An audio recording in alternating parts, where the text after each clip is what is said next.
You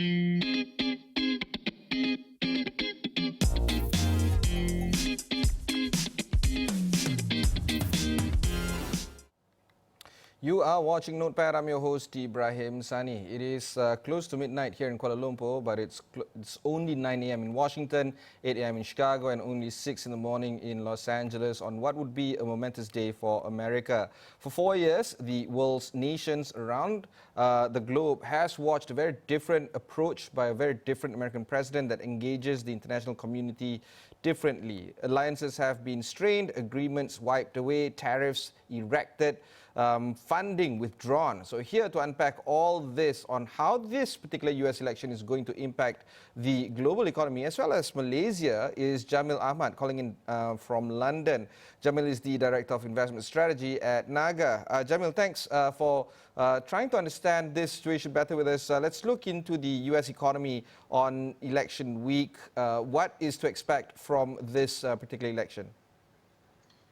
Thank you so much, Ibrahim, for having NAGA once again. So essentially this week for the US economy, we've got ISM's, the PMI data, which will show an indicator of how the US economy is performing with all the global uncertainties right now with the pandemic. We've also got the FOMC, the central bank minutes that are coming out on Thursday, not tomorrow actually because of the US election. And at the end of the week, we have the latest US non-farm payroll, which will show how many jobs the US economy created over the previous month, which will give a reasonable indication for where the economy is heading into Q4 with whoever wins the election tonight.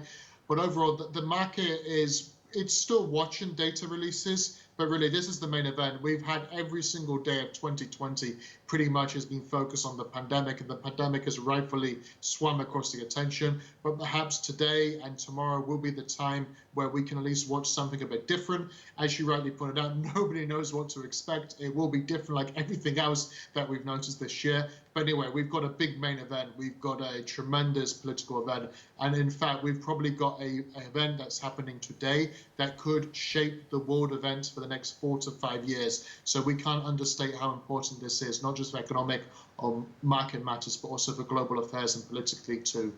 Yeah, Jameel, very recently you wrote this particular piece, if I can just pull this up. It's basically talking about US dollar weakening. If you can just pull this particular graphic up, that basically shows some of the reasonings going into the reason why the US dollar is going to weaken. The concept of safe havens might have to be rethought after this. And the most damning line that you wrote in this particular analysis is Donald Trump still has a shot. Despite all this, do you think that it's possible that Donald Trump has a shot? Anything's possible. Look, after what's happened, you don't rule anything out. And I think from an investor standpoint, that particular line was actually that the market has not priced in at all that he has a fighting chance. And of course, going into the final day, he has a fighting chance. We know how loyal his supporters are, no matter how wacky and erratic and completely insane a lot of what's happened in the past 4 years is. Tremendous amount of people still support him. So I think it comes down to whether the Democratic nominee, whether Joe Biden is enough of normality for what global affairs should be, and whether he is that much different to what Hillary Clinton would have been in 2016, because that was the big jack in the box for Donald Trump in hindsight, was that it didn't matter how insane he appeared in terms of policies and unconventional differences. It was a matter of fact that people did not want Hillary Clinton to win. And I think that we just need to hope that there's enough support and loyal support for Joe Biden to perhaps change the course in a more consistent direction. Otherwise, we can have another shock in 24 hours. There is a chance, even if it's not a chance that's been priced into the market, I think that there is a chance that this could happen once again. Okay, let's take a look into the reality of things. Joe Biden is indeed leading in national polls, in polls around some key states, including that of Florida, as well as Texas. A real interesting shift that could possibly turn Texas blue for the first time in 26 years. If this happens, assuming that Biden really does drive this home and takes this presidency, would some shift in policy be expected? For instance, Powell and Fed, do you expect policy shift to take place under the Biden presidency, or it's still going to be the way they have been carrying out for the past 3 or 4 years? I think the shift would be more of a shift in independence and going back to what we were used to. So essentially, we would not see the president actively speaking about market and economic issues, as we currently have nearly on a daily basis on somebody's Twitter feed. So I think that the Federal Reserve will definitely be more independent in the sense that they will just do their job and they won't have any airwaves coming in or have their attention taken that somebody's telling them what to do, which is not correct anyway. Essentially, when it comes to Powell, though, the US Federal Reserve Chair and central bank policy, it's pretty much a dead certainty that unless something spectacularly happens with the pandemic, an unfortunate bad way in terms of second wave getting completely out of control beyond what we've seen so far, and also if we don't get a vaccine over the coming days and weeks that's going to be released very shortly, it's nearly a dead certainty that the Federal Reserve are going to keep monetary policy and interest rate policy much closer to zero than above zero for the next couple of years, which means that structurally we see a weaker dollar. Structurally, we should see the US economy rebound, but we have to take into account the US economy was hit extremely hard. So any kind of momentum right now comes from a low base. And for the past 4 years, we've seen how the US economy have basically closed their doors for business, which brings into the conversation of bilateral ties, particularly from Europe as well as Asia. Let's talk a little bit into Europe per se, since you're there, literally. EU, UK reactions and expectations coming in from this. Do you believe that the EU as well as the UK might be ready, more than ready, to re-establish business back with the US? Absolutely. Look, both the UK and the EU are at each other's necks right now when it comes to Brexit, and the outlook does not look good. So, of course, they would love to strengthen relations with anybody right now. But if you've got the world's strongest economy and you have this potential trade momentum coming your direction, of course, you're going to take that with two hands out. Yes, please, I will take that, sir. Thank you very much.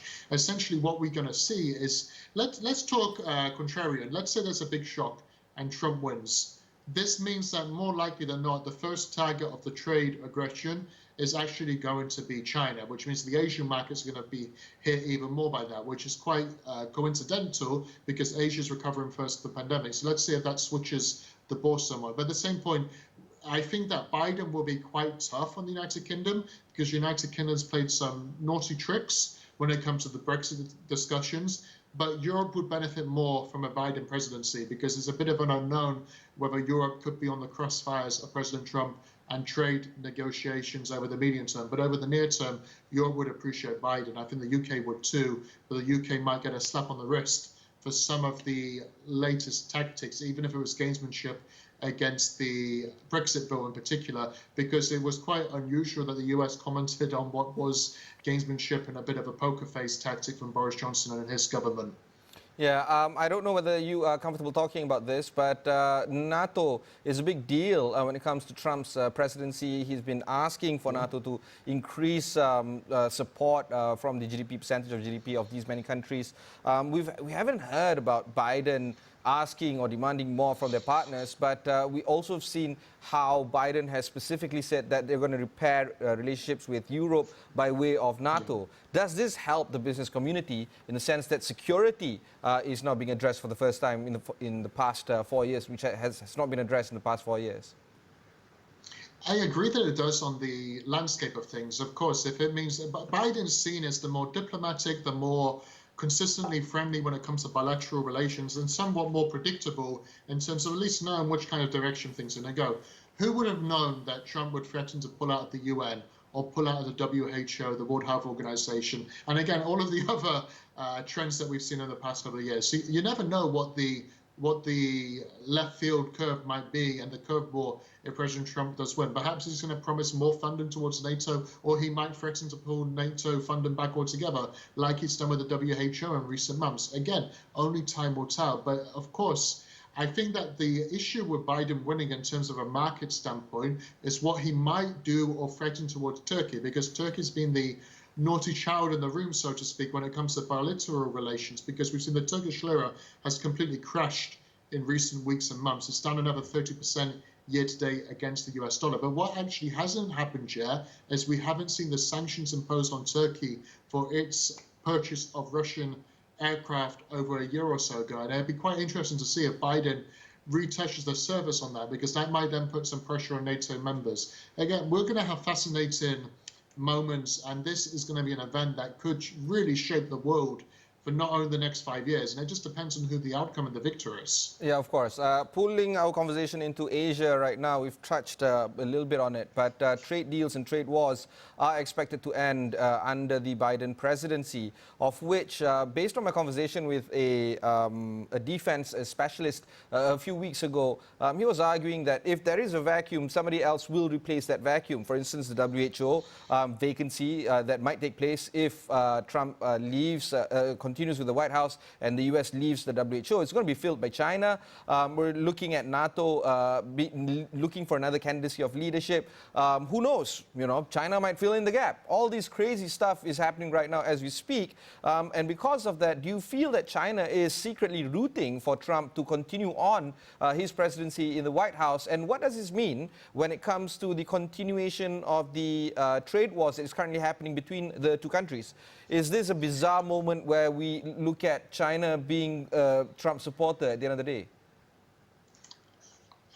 Incredibly, yes. I don't want to be the skunk that turns up to the garden party, but China is ready and it's waiting. We saw it with a lot of what's happened in the past couple of years. The One Belt, One Road policies, a lot of the Chinese investments and what it's doing to help others' infrastructure, for whether that means it gets more power in the long term or not, most likely yes, time will tell. Essentially, the Chinese economy is recovering as fast with the pandemic, both on a health basis and also economically, that others could only wish for. So the number of years it will take now for China to overtake the United States and become the world's number one economy, it's shrinking. It's going to be much sooner than anybody expects. So perhaps in some unusual and peculiar way, a Trump victory might actually help China's cause to some degree. But I also think because of the Trump threat when it comes to the technology sector, intellectual technology theft as well, and property theft when it comes to what might happen with WeChat and all the other Chinese technology phenomenons, I think on that basis, China would prefer a Biden victory, just because it takes a lot of the cobwebs and a lot of the potential punches out of the equations, because things with Biden will be very straight and narrow. Things with Trump, you might get to the same point at the end, but you're going to go left, right, zigzag, upside down over the next couple of years. And I think that everybody's feeling quite fatigued from erraticness and a bit of unpredictability. And I think that on that basis, China probably will prefer Biden, even if Trump might help their cause over the long term in some unusual way. Some interesting facts have come on. Dow Jones is up 1%, S&P is up 1%, NASDAQ is up 0.73%, small cap 2000 is up 1.67%, only the S&P 500 VIX is actually down. Is this an indication that Wall Street is actually looking favorable towards a Trump win? Because despite Biden's accusation of Trump being the worst jobs president in recent years, Trump has been actually quite good news for Wall Street. What does the futures green numbers actually currently happening right now indicating of a Trump win at the end of the day? Look, whether we like it or not, Trump has been fantastic for the US economy and world markets. But in fact, the return and the momentum we see in the equities and the indices today in the United States, it's more of a reflection of the weaker US dollar. We've got a significantly weaker US dollar across the board right now. Unless you're the Turkish lira, you have more likely than not seen your currency strengthen against the US dollar today. And some of the declines in some of the European currencies, like the Norwegian krone and the Swedish krona and so on, they've been more than 1% at times. So I think that actually the industry's appreciation is more of a correlation of the dollar weakness rather than the market thinking that they've got on the right side of the trade or the election or not. But more likely than not, if Biden does win, US markets, at least initially, look more positive because that's been priced into the market. If Trump does win, and if there is an unlikely outcome, we could have a swing in either direction, maybe a fall and another massive incline on the elevator. Perhaps the election aftermath of 2016 repeats itself, where investors dump the dollar, but then they buy all US assets, because Trump's promising more tax cuts. He's promising more pro-US economic growth. And actually Biden, on the other hand, is promising, wow, he looks like he's going to increase taxes, which actually in turn will be negative down the line for US economic growth. So anything's possible over the next 24 to 72 hours. It could be fireworks, and it could be really as insane as the past week has been for financial markets, where we've had the worst sell-off since March.